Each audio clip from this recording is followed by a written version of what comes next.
नमस्कार मंडळी, खूप दिवसांच्या गॅप नंतर आज मी पुन्हा एक नवीन व्हिडिओ तुमच्यासाठी घेऊन आलेले आहे.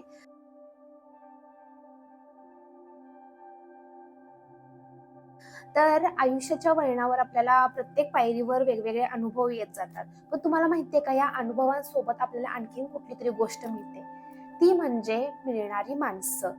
ही माणसं वेगवेगळ्या प्रकारची आपल्याला भेटतात. आपल्याला एखादी व्यक्ती आपल्या आयुष्यात आली की असं वाटतं की ह्या व्यक्तीनं आयुष्यभर आपल्या सोबत राहावं. तर एखादी अशी व्यक्ती आपल्या आयुष्यात येते की जिच्या येण्यानं आपलं आयुष्य पूर्ण बदलून जातं आणि आपल्याला वाटतं की अरे, ही व्यक्ती माझ्या आयुष्यात का म्हणून आली. पण तुम्हाला माहितीये का, आपल्या आयुष्यात येणारी प्रत्येक व्यक्ती ही वाईटच असते असं नाही, आणि आपल्या आयुष्यात येणारी प्रत्येक व्यक्ती ही चांगलीच असते असं पण नाहीये. पण कसं आहे, ह्या अनुभवांना येणारी जी आंबट गोड चव आहे ना, ती चव ह्या माणसांमुळेच आपल्याला येत असते, नाही का. आयुष्यात येणारी ही माणसं तुम्हाला नाना प्रकारचे संदेश देऊन जातात आणि तुम्हाला नाना प्रकारच्या गोष्टी शिकवून जातात, विचार शिकवून जातात. काही माणसांच्या तुमच्या आयुष्यामध्ये येण्यानं तुम्हाला कळतं की माणूस म्हणून जगलं कसं पाहिजे. काही माणसांच्या आपल्या आयुष्यात येण्यानं आपण माणूस म्हणून स्वतःला विसरून जातोच, पण आपण हैवान सुद्धा होतो, नाही का.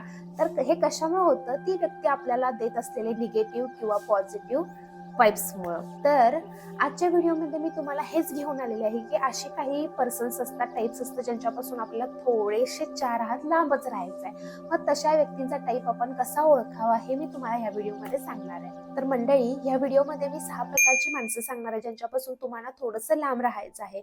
ह्या विश्वामध्ये प्रचंड हजारो लाखो प्रकारच्या वेगवेगळ्या वृत्तीची माणसं आहेत, पण मी बस तुम्हाला 6 प्रकारचीच माणसं सांगणार आहे.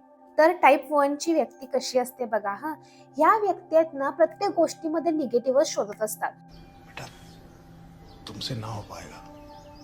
तुम्ही त्यांच्या समोर जर एखादं सोल्युशन घेऊन गेला तर त्या सोल्युशन मध्ये सुद्धा ते प्रॉब्लेम उडकायची त्यांच्यामध्ये शक्ती असते. आणि तुम्ही जर अशा व्यक्तीच्या सानिध्यामध्ये गेला तर पॉझिटिव्ह थिंकिंग तुम्ही ठेवूच शकत नाही. I bet you. In short, तुम्हाला या व्यक्तींना नकारात्मक किंवा निगेटिव्ह टाईपची व्यक्ती असंच म्हणायचं आहे. आता टाईप 2 ची व्यक्ती बघा.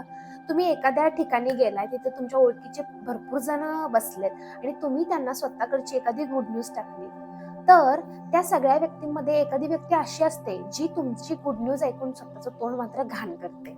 असते ना अशी, तुम्हाला पण अनुभवात आलेच असेल. तर ही व्यक्ती अशी असते जे तुमच्या आनंदामध्ये कधीच खुश नसतात, लगेच तोंड घाण करतात. आणि ही गुड न्यूज देताना किंवा तुमचा स्वतःचा विषय तुम्ही मांडत असताना ते हा विषय लगेचच मध्ये तोडून लगेचच हा विषय बदलतात.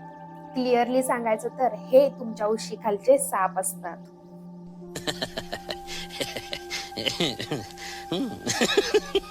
टाईप 3 ची व्यक्ती जी स्वतः समोर इतरांना नेहमी तुच्छ लेखत असते. मी शहाणा, मी शहाणा, ब्लडी नार्सिसिस्ट. उदाहरण द्यायचं झालं तर ग्रेट हिटलर. त्यांनी काय केलं, आपल्यापेक्षा सर्वजण कमीच आहेत असं संबोधलं ना, पण तू असशील तुझ्या गावचा राजा, नहीं. हम भी किसी से कम नाही.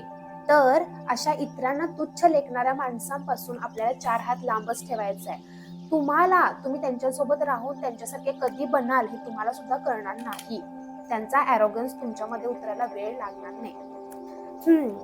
चौथ्या टाईपची अशी लोक जी तुमच्याजवळ पळत पळत येतात आणि तुमच्या माघारी जे काही बोललेलं होतं ते तुम्हाला सांगतात. अरे, तुला माहितीये काय, तुझ्याबद्दल किती माणसं अशी अशी म्हणत होती. अरे दू तोंड्या, कंट्रोल. तू जर माझा इतका मोठा वेलविशर होतास ना, तर त्या 4 चौघांमध्ये तू माझ्याबद्दल चांगलं का बोलणार नाहीस. बरोबर आहे ना.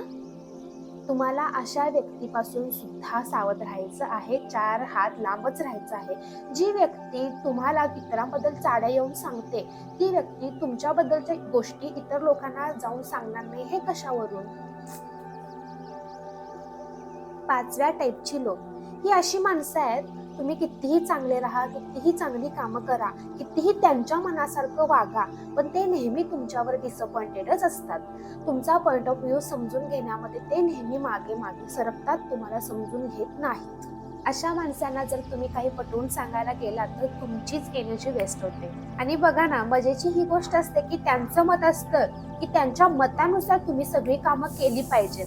पण जेव्हा तुम्ही स्वतःसाठी काहीतरी स्टँड घेता, स्वतःच्या पॉइंट ऑफ व्ह्यू साठी काहीतरी स्टँड घेता की नाही, मला हे करायचंच नाहीये किंवा मला हेच करायचं आहे, तर ते म्हणतात की हा, ही जरा ॲरोगंट दिसते, खूपच ताट आहे. बरोबर ना.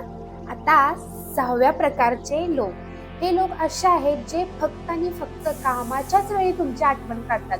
इतर वेळी तुम्ही जगा अथवा मरा, त्यांना काहीही फरक पडत नसतो. चीटिंग करता है तू. गरज टळो वैद्य मरो, अशाच टाईपचं हे होऊन जाते.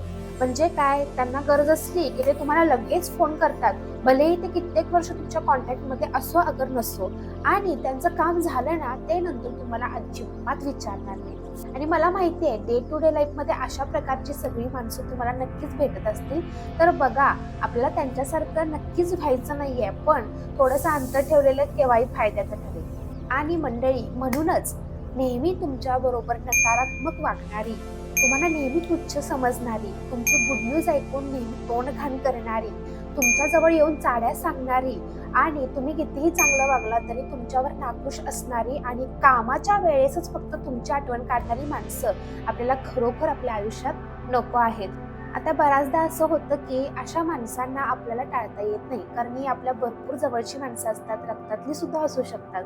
मग टाळायचं नाही आहे बरं का आपल्याला, त्याला फक्त नीट पद्धतीने आपल्याला त्यांच्याशी डील करता आलं पाहिजे. जेवढ्यास तेवढं बोला, जितक्याच तितकंच कनेक्शन ठेवा. मग बस. तर मंडळी, या चॅनलला लाईक, शेअर, सबस्क्राईब करायला विसरू नका. तुमच्या इतर नातेवाईक आणि फ्रेंड्सना, मंडळींना तुम्ही नक्की सांगा माझ्या चॅनलबद्दल आणि त्यांना नक्की सबस्क्राईब करायला सांगा.